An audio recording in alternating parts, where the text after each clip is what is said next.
Assalamualaikum warahmatullahi wabarakatuh. Kita sambung tafsiran surah Al-Baqarah ayat 135 sehingga 141 menggunakan kitab Al-Jalalain. A'udzu billahi minasyaitonir rajim. Wa qalu kunu hudan aw nasara tahtadu qul bal millata Ibrahim hanifa wa ma kana minal musyrikin. Ayat 135 Allah Ta'ala menyatakan, dan mereka berkata, jadilah kamu penganut Yahudi ataupun Nasrani, nescaya kamu mendapat petunjuk. Kelompok pertama yang berkata adalah kaum Yahudi Madinah, dan kelompok kedua yang berkata adalah kaum Nasrani Najran. Katakanlah kepada mereka, tidak, tetapi kami mengikuti agama Ibrahim yang lurus. Agama Nabi Ibrahim iaitu agama Islam. Lafaz Hanifan adalah kata keterangan untuk Nabi Ibrahim. Ia meninggalkan semua agama dan condong kepada agama yang lurus, dan dia tidak termasuk golongan orang-orang yang mempersekutukan Tuhannya. Ayat 139. Qulu amanna billahi wa ma unzila ilaina وما أنزل إلى إبراهيم وإسماعيل وإسحاق ويعقوب والأسباط وما أوتي موسى وعيسى وما أوتي النبيون من ربهم لا نفرق بين أحد منهم wa nahnu lahu muslimun. Katakanlah, khitab ini untuk orang-orang mukmin. Kami beriman kepada Allah dan kepada apa yang diturunkan kepada kami, yakni Al-Quran, dan kepada apa yang diturunkan kepada Nabi Ibrahim berupa 10 lembaran suhuf Nabi Ismail, Nabi Ishaq, Nabi Yaqub dan anak cucunya, yakni anak-anak Nabi Ibrahim, dan kepada apa yang diberikan kepada Nabi Musa, yakni kitab Taurat, dan Nabi Isa, yakni kitab Injil, serta kepada apa yang diberikan kepada nabi-nabi dari Tuhan mereka, yakni kitab-kitab dan mukjizat. Kami tidak membezakan seorang pun di antara mereka. Lalu kami beriman pada sebahagian di antara mereka dan mengingkari sebahagian yang lain, seperti halnya kaum Yahudi dan Nasrani, dan kami berserah diri kepadanya. Kami tidak membeza-bezakan seorang pun, yakni kami beriman kepada sebahagian di antara mereka dan mengingkari sebahagian yang lainnya, seperti mana halnya kaum Yahudi dan Nasrani, kami berserah diri kepadanya.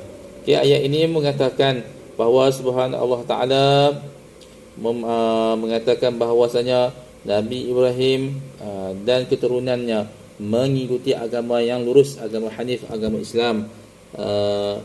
Begitulah kita, janganlah kita pada masa sekarang ini kita beriman sebahagian ayat dan tidak beriman pada sebahagian ayat. Jadi kita kalau nak beriman kepada Al-Quran ini, kita kena beriman keseluruhan isi Al-Quran. Jangan kita tolak sebahagian, dengan kita terima sebahagian. Jadi tak komplit lah iman kita. Kalau kita tolak Al-Quran pun boleh jatuh kepada kekafiran. Jadi kita kena beriman kepada Al-Quran ini 100%. Walaupun tidak berjaya lagi membuat kita ada i'tikad, ada keyakinan, ada kesanggupan, ada hasrat untuk kita menunaikan 100% Al-Quran. InsyaAllah, mudah-mudahan Allah Ta'ala membantu kita, insyaAllah. Ayat 137 Allah Ta'ala berfirman, فَإِنْ آمَنُوا بِمِثْلِ مَا آمَنْتُمْ بِهِ فَقَدِ اهْتَدَوْا وَإِنْ تَوَلَّوْا فَإِنَّمَا هُمْ فِي شِقَاقٍ فَسَيَكْفِيكَهُمُ اللَّهُ وَهُوَ السَّمِيعُ الْعَلِيمُ. Maka jika mereka telah beriman, yakni Yahudi dan Nasrani, sebagaimana lafaz mislu di sini adalah tambahan, yang kamu imani, sungguh mereka telah mendapat petunjuk. Tetapi jika mereka berpaling untuk beriman kepadanya, sesungguhnya mereka berada dalam pemusuhan denganmu, yakni berseberangan, yakni bertentangan dengan kita, dengan kalian Nabi Muhammad SAW. Maka Allah mencukupkan engkau Nabi Muhammad terhadap mereka dengan pertolongannya, wahai Nabi Muhammad, dari pemusuhan mereka. Dan dia Maha mendengar perkataan-perkataan mereka Maha mengetahui, yakni segala kondisi mereka. Allah telah mencukupi Nabi Muhammad SAW dari gangguan mereka dengan hukuman mati yang dijatuhkan kepada Yahudi Bani Quraidah, yakni pengusiran, dan berlakunya jizyah, yakni cukai terhadap Yahudi Bani Nadir. Ayat 138 Allah Ta'ala berfirman, Sibghatallah wa man ahsanu minallahi sibghah wa nahnu lahu abidun. Sibghah Allah, yang yakni sibghah adalah masdar yang menegaskan lafaz amana dan beri'rab nasab oleh fi'al yang dipikirkan, iaitu sibghanallah. Maksudnya Allah mewarnai kami dengan agamanya, di mana sesuai dengan agama itulah Allah menciptakan manusia.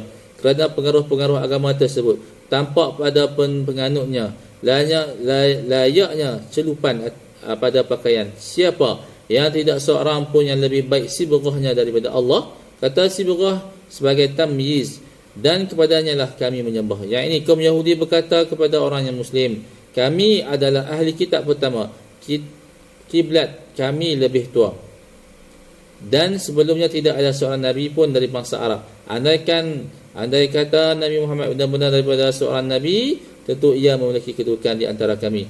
Yakni sibghah ni bermaksud agama Allah lah. Agama Allah ataupun celupan agama tu. Jadi siapa yang memasuki agama Allah ni, dia terselamat di dunia akhirat.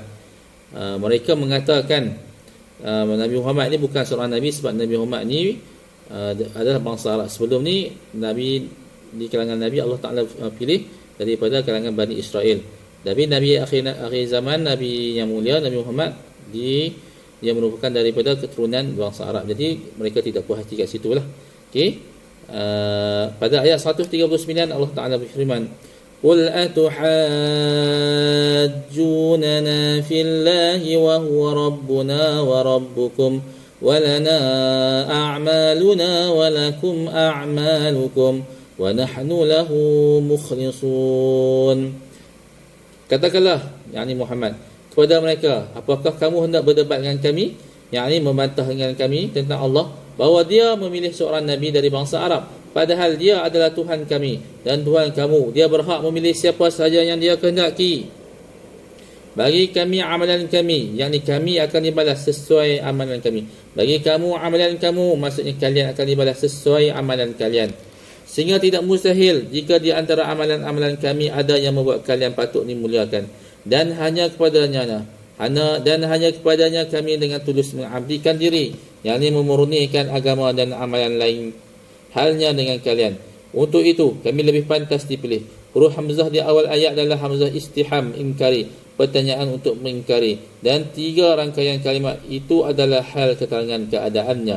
Ayat 140 Allah Ta'ala berfirman, Am taqulu inna Ibrahim wa Ismail wa Ishaq wa Yaqub wal asbat kanu hudan aw nasara qul a antum a'lamu amillah wa man azlamu mimman katama shahadatan 'indahu min Allah wa ma Allahu bighafilin 'amma ta'malun.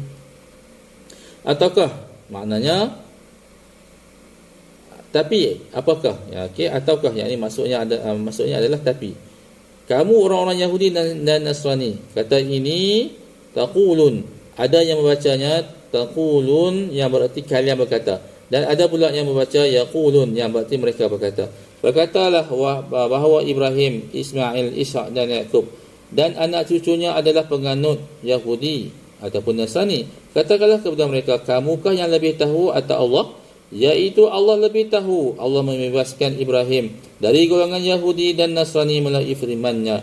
Ibrahim bukanlah seorang Yahudi dan bukan pula orang Nasrani. Surah Ali Imran ayat 67. Nama-nama yang disebutkan Ibrahim adalah pengikutnya. Dan siapakah yang lebih zalim daripada orang-orang yang menyembunyikan, yakni menyembunyikan dari manusia kesaksian dari Allah yang ada padanya. Iaitu tak seorang pun yang lebih zalim melebihi orang seperti ini. Mereka adalah orang-orang Yahudi yang menyembunyikan kesaksian Allah dalam kitab Taurat untuk Ibrahim bahawa ia orang yang lurus. Allah tidak lengah terhadap apa yang kamu kerjakan. Ini adalah ancaman bagi mereka. Ayat yang terakhir, tilka ummatun qad khalat laha ma kasabat wa lakum ma kasabtum wa la tus'aluna amma kanu ya'malun. Itulah umat yang telah lalu, baginya apa yang telah mereka usahakan, dan bagimu apa yang telah kamu usahakan, dan kamu tidak akan diminta pertanggungjawaban tentang apa yang dahulu mereka kerjakan. Penafsiran ayat serupa sudah disampaikan sebelumnya. Wallahu ta'ala, mudah-mudahan ayat 135 sehingga ayat 141 memberi manfaat kepada kita bersama. Wallahu ta'ala alam. Assalamualaikum warahmatullahi wabarakatuh.